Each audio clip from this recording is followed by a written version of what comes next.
It's been said that April's showers bring May flowers. In reality, April's questions bring May's answers. So join me today as I shower you with answers to let your questions flower on this episode of Everything Everywhere Daily.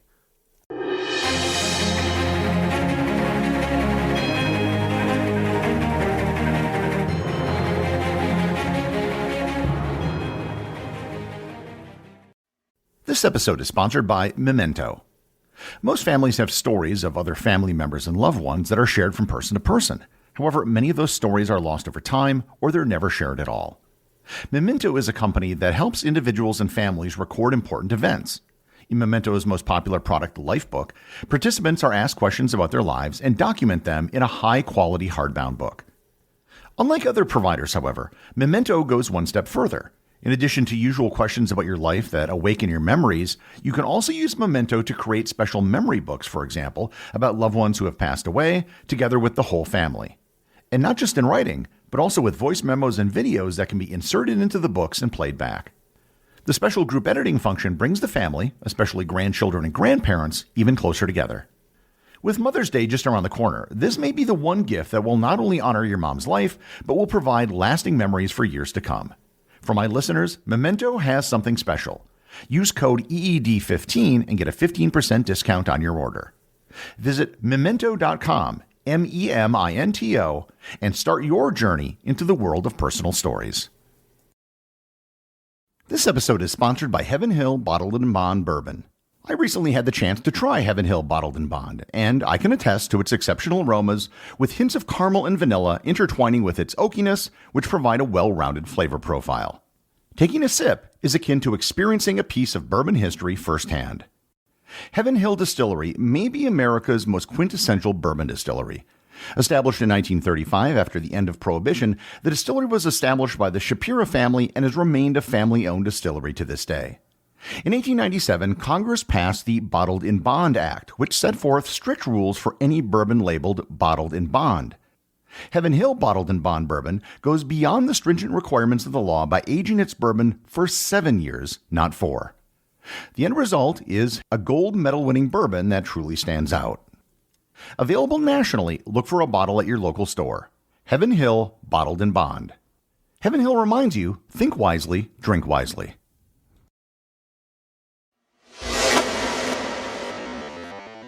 I had another record month in terms of the number and quality of the questions that were submitted. So thank you, everybody.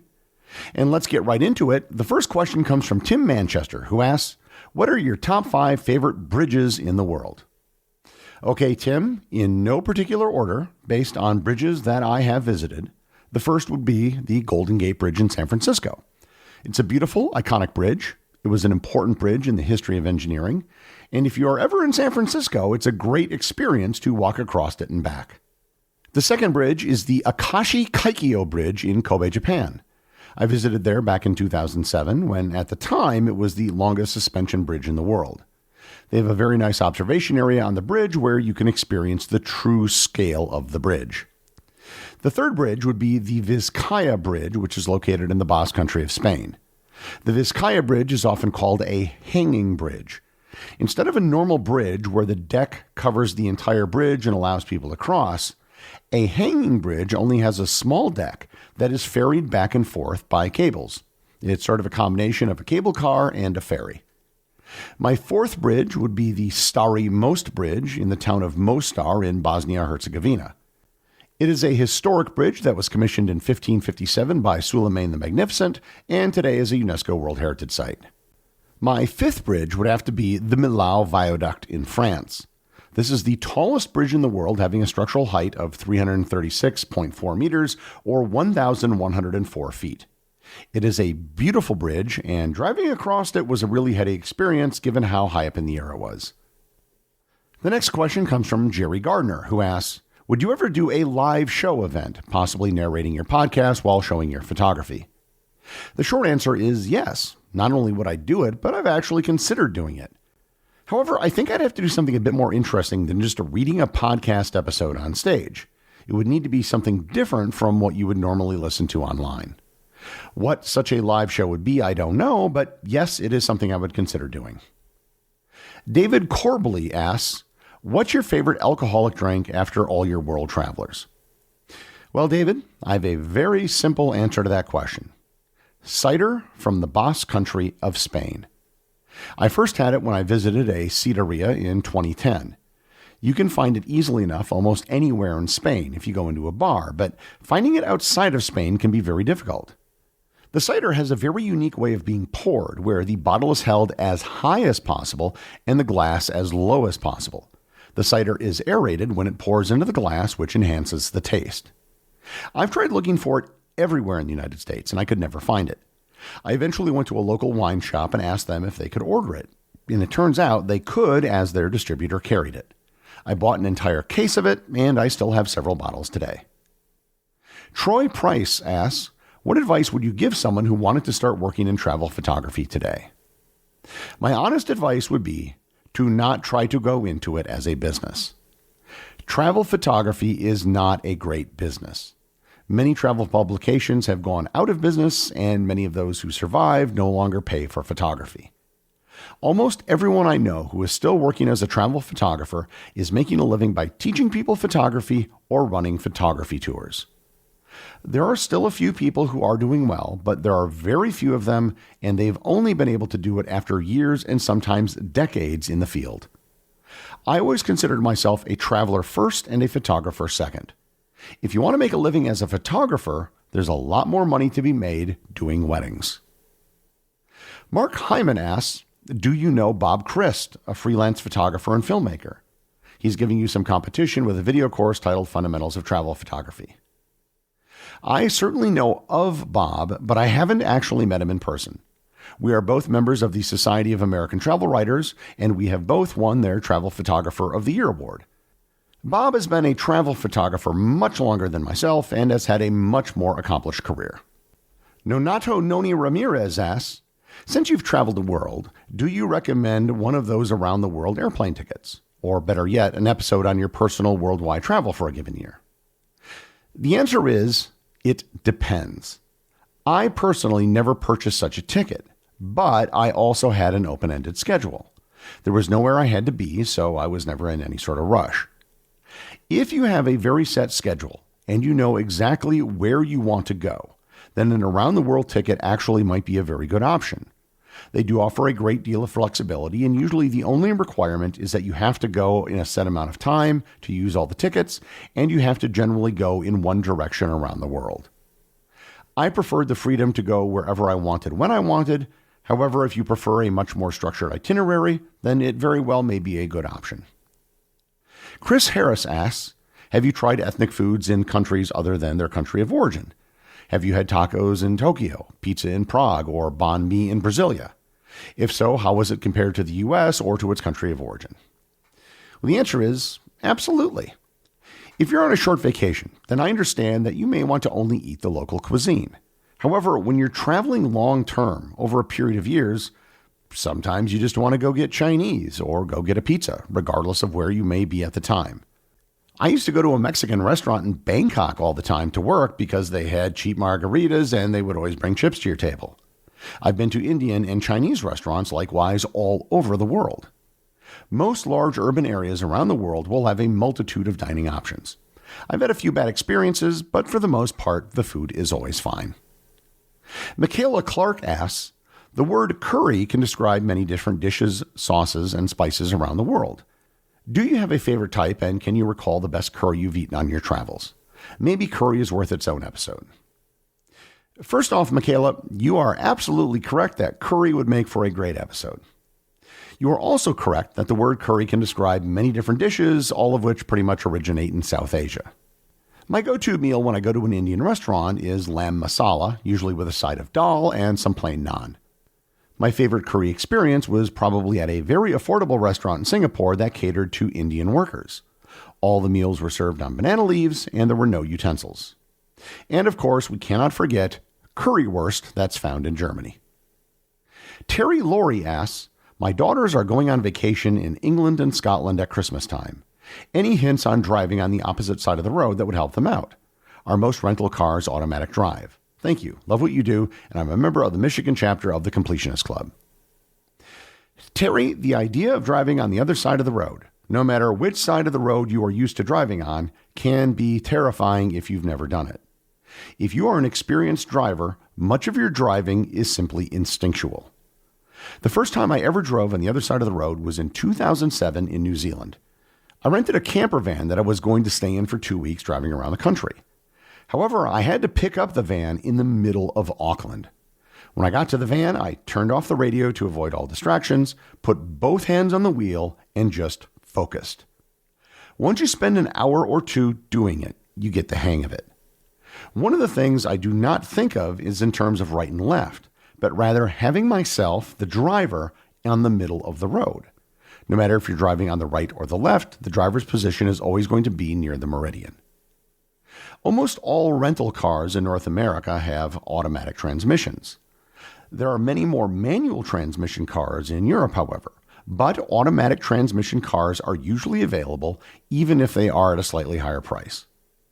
If you do drive a manual transmission, the way you shift, however, is going to be the same. So when you are in a left-hand drive car, like you are in the United States or most of the world, you increase your gear by moving away from you where you're sitting. But when you're driving in a right-hand drive car, it goes the same way, except now you're shifting with your other hand and you're shifting inward. Basically, it's doable, but you just need to be very focused when you do it for the first time. Murray Milby asks, what are your must-see sites in Scandinavia or Nordic countries? And what's the difference between Scandinavian and Nordic? Well, first, let me address the easy question. There are 5 Nordic countries: Finland, Sweden, Norway, Denmark, and Iceland. 3 of those countries, Sweden, Norway, and Denmark, are definitely Scandinavian. Their languages are all very similar. Finland is a Nordic country, but not a Scandinavian country, because its language is not Scandinavian. Iceland is usually not considered to be a Scandinavian country due to geography, but it is sometimes considered to be Scandinavian due to language. As for what to see, I think the entire Nordic region would be an ambitious trip. I'd certainly visit the capital cities. I'd go to see the Vasa in Stockholm, on which I've done a previous episode. You can see the Northern Lights, depending on the time of year you're there. And there are stunning castles in Denmark. You can drive the Golden Circle in Iceland and see many of the waterfalls outside of Reykjavik. It all really depends on what you're interested in and where you're going to be. Jesus Chan asks, if there are millions of vehicles on our roads and highways, why aren't there piles of rubber from all the worn tires on the sides of the road? Where does all the rubber go? Jesus, that is a really good question, and the answer is something you will probably find disturbing. You may have heard of something called microplastics. Microplastics are, as the name would suggest, microscopic pieces of plastic or rubber. They have been found everywhere. And by everywhere, I mean everywhere. They have been found in Antarctica, in the deep ocean, in the rain, in the air, in our food, and in our bodies. Microplastics have been found in human blood as well as in our lungs. The subject of microplastics is probably something for a future episode. However, it should be noted, the biggest source of microplastics, by at least 2 orders of magnitude, comes from automobile tires. So the reason you don't see piles of rubber on the side of the road is because it gets spread everywhere. Josh Crawford asks, who is your favorite Packer of all time and most despised rival player? My favorite Packers are Ray Nitschke and Reggie White, and my least favorite players from rival teams would be Randy Moss and Dick Butkus. Elizabeth Nobles asks, how do earthquakes occur in the middle of a continent? I get subduction zones, but a random fault line in Illinois? I don't quite get it. Again, that's a really good question, Elizabeth. What you are describing are known as intraplate earthquakes, and they are much more rare than earthquakes on the edges of tectonic plates. The most famous is the New Madrid seismic zone, which is in southern Missouri and northwest Tennessee. It's believed that these may come from ancient fault lines that existed back when all the continental plates were merged together to form the supercontinent of Pangaea. These ancient faults can slowly fill up with liquids and can cause earthquakes. But the truth is, geologists aren't totally sure what causes them because they are so rare and so difficult to study. Anno Dominic asks, do you consider the Eastern Roman/Byzantine Empire a direct and literal continuation of the Roman Empire? And I mean right up until 1453, as they considered themselves Roman and the term Byzantine only came about centuries later. How do you feel about the designation Byzantine? Well, Anno, yes, I do consider them the continuation of the Roman Empire because they quite literally were. And if you go back, this topic was literally the very first episode of this podcast. Granted, their language and customs changed dramatically over the centuries, but there is a very straight line that can be drawn. As for the word Byzantine, I have no problem with it. While the Byzantines were the direct continuation of Rome, they were different than classical Rome, which was based in the city of Rome, and having a different word to describe them simply helps clarify things. Kevin Werner asks, is Wisconsin just like Ireland? Well, Kevin, Wisconsin is absolutely nothing like Ireland. It rarely snows in Ireland for starters, and Ireland has a coastal climate with very few trees. Wisconsin is in the middle of a continent. In the south, you have prairies. In the middle, you have deciduous forests. And up in the north, you have an area that was once covered in glaciers and is now heavily forested with thousands of lakes. My final question this month comes from Lauya Smith, who asks, do you have a favorite Roman history podcast or book? Everything Everywhere has really piqued my curiosity about everything Roman, and I'd love to learn more. The book I would recommend to get started with Roman history would be SPQR by Mary Beard. It is a great introductory book that will give you a starting point from which you can dive deeper into other topics. As for a podcast, I have to recommend The History of Rome by Mike Duncan. The podcast ended over 12 years ago, but it remains one of the best Roman history podcasts. It's just a linear telling of the history of Rome from its founding to the fall of the Western Empire. I would like to thank everyone for their questions. There truly were a lot of very good questions I wasn't able to get to this month, and I might answer some of them in a week or two in a special episode just for Patreon members. The executive producer of Everything Everywhere Daily is Charles Daniel. The associate producers are Ben Long and Cameron Kieffer. I have a special announcement for everyone. I have a brand new podcast. Sort of. My friend Bobby Fleshman, a former NASA astrophysicist, and his wife Allison McCoy, a professor of physical chemistry, opened a brewery in my hometown. In addition to making incredible beer in wide varieties, they have a very interesting scientific take on beer and brewing. So we recently launched the Respecting the Beer podcast, a podcast about the science, culture, history, and economics of beer and brewing. Now, I'm just the host of this podcast. The real talent is Bobby, Allison, and the guests that we have on the show every week.